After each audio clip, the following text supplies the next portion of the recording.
வணக்கம் ஃப்ரெண்ட்ஸ், இந்த வீடியோவில் நம்ம எதை பத்தி பார்க்க போறோம்னா MPPT சோலார் சார்ஜ் கண்ட்ரோலுக்கும் PWM சோலார் சார்ஜ் கண்ட்ரோலுக்கும் என்ன வித்தியாசம் அப்படிங்கறத இந்த வீடியோல நம்ம பார்க்க போறோம். சோலார் சார்ஜ் கண்ட்ரோல் ஃபர்ஸ்ட் நம்ம எதுக்கு யூஸ் பண்றோம் அப்படின்னா, ஒரு பேனல்ல இருந்து வரக்கூடிய அவுட்புட்டை வந்து சீரா அதை வந்து நிலையான ஒரு வோல்டேஜா பேட்டரிக்கு சீரா சார்ஜ் பண்றதுக்கு தான் ஒரு சோலார் சார்ஜ் கண்ட்ரோல் நம்ம யூஸ் பண்றோம். அப்படி இல்லாம நம்ம சோலார் சார்ஜ் கண்ட்ரோல் இல்லாம பேனல்ல மாத்திரம் கொடுத்து பேட்டரிக்கு கொடுத்தா என்ன ஆகும் அப்படின்னா, பேட்டரி வந்து போயிடும், ஹீட்ல போயிடும்.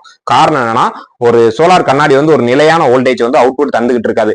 சன்லைட் இருக்கும்போது அதிகப்படியான வோல்டேஜும், சன்லைட் குறையும் போது குறைவான வோல்டேஜும் அப்படின்ட்டு முன்ன பின்ன வோல்டேஜ் வந்து மாறிக்கிட்டே இருக்கும். அதனால ஒரு சீரான வோல்டேஜ் இருக்காது. அது போக பேட்டரி வந்து 12 வோல்ட்டுக்கு ஒரு 14 வோல்ட் 15 வோல்ட் சீரான ஒரு வோல்டேஜ் கிடைச்சிக்கிட்டே இருந்தால்தான் அந்த பேட்டரி வந்து சார்ஜ் ஆகும். நம்ம பேனலை பொறுத்தவரை 18 வோல்ட்டுக்கு மேல வருது அப்படிங்கும்போது பேட்டரி வந்து ஃபால்ட் ஆயிடும். அதுக்கு தான் இந்த பிரச்சனையை தடுக்க தான் நம்ம வந்து சோலார் சார்ஜ் கண்ட்ரோல் வந்து பேனலுக்கும் பேட்டரிக்கும் சென்டரா யூஸ் பண்ணுவோம். இப்போ நார்மலா நம்ம யூஸ் பண்ணிக்கிட்டு இருக்க சோலார் சார்ஜ் கண்ட்ரோல் PWM இந்த சார்ஜ் கண்ட்ரோல் தான் நம்ம வந்து நார்மலா இப்போ யூஸ் பண்ணிக்கிட்டு இருக்கோம். அதாச்சும் PWM என்ன அப்படின்னா, PWM ஃபுல் ஃபார்ம் என்ன அப்படின்னா பல்ஸ் வித் மாடுலேஷன்.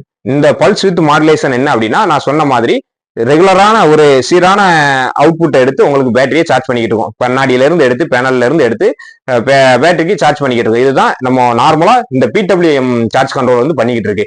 இப்போ இது வந்து என்ன பண்ணும்னா, ஒரு 18 வோல்ட் அங்க இருந்து வந்துகிட்டு இருக்குன்னு வச்சுக்கோங்களேன். 18 வோல்ட் தான் உங்களுக்கு வரும். 18 to 20 வோல்ட் வந்து கண்ணாடியில இருந்து உங்களுக்கு அவுட்புட் வந்துகிட்டு இருக்கும்.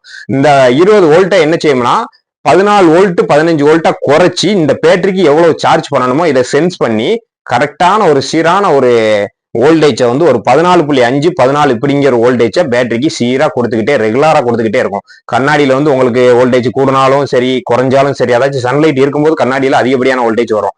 அப்படி கூடுத நேரத்திலையும் சரி, சன்லைட் குறைவான நேரத்திலையும் சரி, உங்களுக்கு வந்து ஒரு சீரான அவுட்புட் வந்து ஒரு 14 வோல்ட்னா 14 வோல்ட் ஸ்டெடியா கொடுத்துக்கிட்டே இருக்கும். அதாச்சும் சோலார் சார்ஜ் கண்ட்ரோல் ஸ்டெடியா கொடுத்துக்கிட்டு இருக்கும். அதுதான் இந்த PWM சார்ஜ் கண்ட்ரோல் பண்ணிக்கிட்டு இருக்கு. இதை வந்து நம்ம பேட்டரிக்கு சார்ஜ் பண்ணும்போது அது வந்து ஒரே சீரா சார்ஜ் ஆகிட்டு இருக்கும். பேட்டரிக்கு எந்த ஒரு பாதிப்பு இருக்காது. பேட்டரி நல்லா தெளிவான ஒரு சார்ஜிங் பாயிண்ட் வந்து ஒரு குறிப்பிட்ட நேரத்தில் அடைஞ்சிரும். இப்போ இது வந்து நார்மல் இந்த PWM சோலார் சார்ஜ் கண்ட்ரோல் பண்ணக்கூடிய வேலை.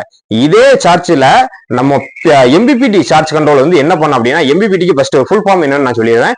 Maximum power point tracking. இதுதான் இதனுடைய full form. Maximum power point tracking. இதுதான் MPPT அப்படிங்கிறதுக்கு ஒரு விரிவாக்கம். இது என்ன செய்யும் அப்படின்னா, நமக்கு ஒரு 18 வோல்ட் வருதுன்னு வச்சுக்கோங்களேன். 18 வோல்ட் வாரத பேட்டரிக்கு வந்து 14 வோல்ட்ல சார்ஜ் ஆகணும். அப்போ இருக்கக்கூடிய அந்த மிச்சம் ஒரு 4 வோல்ட் 5 வோல்ட் இருக்கு பாத்தீங்களா, அந்த 18 வோல்ட்ல அது வந்து வேஸ்டா போகுது பாத்தீங்களா. அந்த வேஸ்டா போகக்கூடிய வோல்டேஜை இது என்ன செய்யும்னா கரண்டா கன்வெர்ட் பண்ணும்.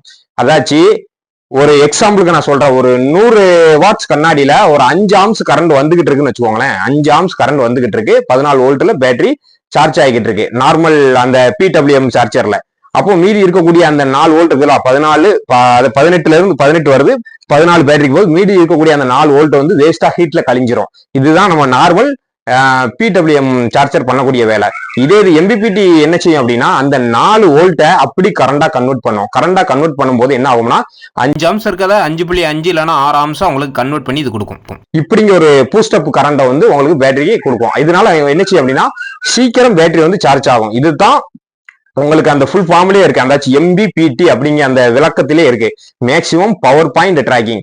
அதிகப்படியான வோல்டேஜை வந்து ட்ராக் பண்ணும். எவ்வளவு ஹையஸ்ட் வோல்டேஜோ அங்க இருந்து பேனல்ல இருந்து கிடைக்கும், அந்த வோல்டேஜ் அப்படி எடுத்துக்கிட்டு அதை அப்படி கரண்டா கன்வெர்ட் பண்ணி வோல்டேஜ் அந்த பேட்டரிக்கு எவ்வளவு தேவையோ அந்த ரெகுலரான வோல்டேஜை வச்சுக்கிட்டு உங்களுக்கு கரண்ட் அதிகப்படுத்தி உங்களுக்கு பேட்டரியை சார்ஜ் பண்ணக்கூடியதுதான் இந்த MPPT.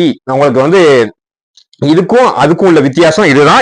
இந்த MPPT சோலார் சார்ஜ் கண்ட்ரோல் எந்த இடத்துல பயன்படுத்தலாம் அப்படின்னா, உங்களுக்கு மரங்கள் அதிகமா இருக்கும் பார்த்தீங்களா, ஒரு நிழல் பகுதி, இந்த காட்டு பகுதியில கொஞ்சம் அடர்த்தியா மரங்கள் இருக்கும் பார்த்தீங்களா, அந்த இடத்துல சோலார் பேனல் போட்டு நீங்க வந்து யூஸ் பண்ணணும் அப்படின்னா இந்த MPPT சோலார் சார்ஜ் கண்ட்ரோல தாராளமா யூஸ் பண்ணலாம். காரணம் என்னன்னா, உங்களுக்கு வந்து குறைவான ஒரு வோல்டேஜ் வந்து உற்பத்தி பண்ணி தரும்போது கூட இது வந்து அதிகப்படியான ஒரு எஃபிஷியன்சி நமக்கு தந்து பேட்டரி வந்து சீக்கிரம் வந்து MPPT சார்ஜ் கண்ட்ரோல் வந்து பேட்டரியை சீக்கிரம் சார்ஜ் ஆக்கிரும். இதுக்கு தான் நம்ம வந்து நிழல் பகுதி, அந்த மலை பிரதேசம், அந்த ஊட்டி மாதிரி ஏரியாக்கள், அதாச்சும் மேகமூட்டங்கள் இந்த மாதிரி இருக்கக்கூடிய அடிக்கடி உருவாகக்கூடிய ஏரியாக்கள்ல வந்து இந்த MPPT சோலார் சார்ஜ் கண்ட்ரோலை வந்து தாராளமா பயன்படுத்தலாம்.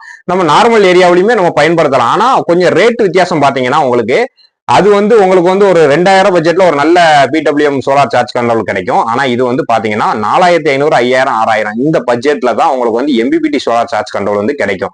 ரேட் வித்தியாசம் பாத்தீங்கன்னா உங்களுக்கு 2 to 3 மடங்கு எம்பிபிடி சோலார் சார்ஜ் கண்ட்ரோல் வந்து கூடுதல்.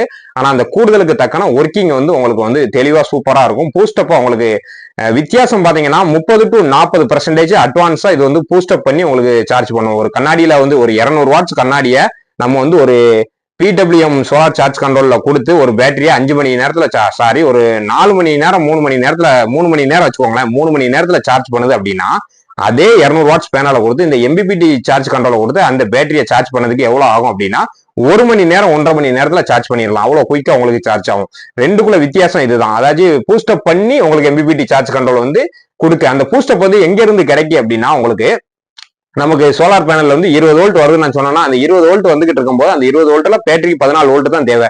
அப்போ மீதி இருக்கக்கூடிய அந்த 4 வோல்ட் வந்து வேஸ்ட் பண்ணாம அதை அப்படி கரண்டா கன்வெர்ட் பண்ணி உங்களுக்கு வந்து எம்பிபிடி வந்து பேட்டரிக்கு சார்ஜ் பண்ணிடுது. இதே இது பிடபிள்யூஎம் என்ன செய்யணும்னா அதை கழிச்சு விட்டுரும். கழிச்சு விட்டா ஹீட்டா கன்வெர்ட் பண்ணி கழிச்சு விட்டுரும். அதனால உங்களுக்கு அந்த சீரான வேகத்துல சார்ஜ் ஆகனால கொஞ்சம் டைம் எடுக்கும். இதுதான் இந்த எம்பிபிடி சார்ஜ் கண்ட்ரோலுக்கும் பிடபிள்யூஎம் சார்ஜ் கண்ட்ரோலுக்கும் உள்ள வித்தியாசம். ரேட் வித்தியாசம் பாத்தீங்கன்னா நான் சொன்ன மாதிரி 3 மடங்கு 2 மடங்குக்கு அதிகமான உள்ள ரேட் வித்தியாசம் வந்து ரெண்டுக்கும் வித்தியாசப்படும். இது வந்து 2000, அது வந்து 6000, ரொம்ப வித்தியாசம் இருக்கு உங்களுக்கு. ஆனா ஒரு பெரிய லெவல்ல நீங்க ஒரு சோலார் செட்டப் அமைக்க போறீங்க அப்படின்னா நீங்க எம்பிபிடி தாராளமா போட்டுக்கலாம். ஒரு 300 வாட்ஸ் 250 வாட்ஸ் நீங்க தாண்டி போயிட்டு அப்படின்னாலே நீங்க எம்பிபிடியை தாராளமா ரெக்கமெண்ட் பண்றேன்னா நீங்க எம்பிபிடியை தாராளமாக போடலாம். உங்களுக்கு பட்ஜெட் ரீதியா நான் பண்ணணும், ஒரு குறைஞ்ச அளவு பட்ஜெட் ரீதியா பண்ணணும், ஒரு பேசிக்கா எனக்கு பண்ணணும் அப்படின்னா நீங்க பிடபிள்யூஎம் சோலார் சார்ஜ் கண்ட்ரோல் நீங்க பயன்படுத்திக்கலாம். இதுதான் இது ரெண்டுக்குள்ள வேறுபாடு.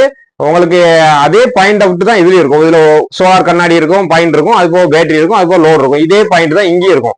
சோலார் இருக்கும், உங்களுக்கு பேட்டரி இருக்கும், அவுட்புட் இருக்கும். இதுதான் ரெண்டுக்கும் இதா இருக்கும். ஆனா உங்களுக்கு ஒர்க்கிங் மெத்தேடு வந்து வேற. அதுதான் நான் சொன்ன மாதிரி மேக்சிமம் பவர் பாயிண்ட் ட்ராக்கிங் இதை மென்ஷன் பண்ணி உங்களுக்கு எம்பிபிடி வந்து ஒர்க் ஆகிட்டு இருக்கு. பிடபிள்யூஎம்னா உங்களுக்கு பல்ஸ் வித் மாடுலேஷன் இதை பேசிக்கா பண்ணி உங்களுக்கு வந்து இந்த normal PWM solar charge control work ஆகிட்டு இருக்கு. இதுதான் நம்ம ரெண்டுக்குள்ள வித்தியாசம். பாத்தீங்கன்னா ஃப்ரெண்ட்ஸ், நம்ம சேனல்ல சோலார் சம்பந்தப்பட்ட வீடியோக்களை வந்து நம்ம வந்து ரெகுலரா நம்ம வந்து போட்டுக்கிட்டு இருக்கோம். அதுவும் மக்களுக்கு வந்து பட்ஜெட் ரீதியா அவங்க மாட்டணும், அதாவது பட்ஜெட் ரீதியா கிடைக்கணும், அவங்க இருக்கக்கூடிய அமௌண்ட்டுக்குள்ள ஒரு சோலார் செட்டப் வீட்டில் அமைக்கணும் அப்படிங்கிற மாதிரியான வீடியோ தான் நம்ம சேனல் நம்ம போட்டுக்கிட்டே இருக்கோம். நம்ம சேனலுக்கு தொடர்ந்து ஆதரவு தாங்க. நன்றி, வணக்கம். மீண்டும் ஒரு நல்ல வீடியோவில் சந்திப்போம்.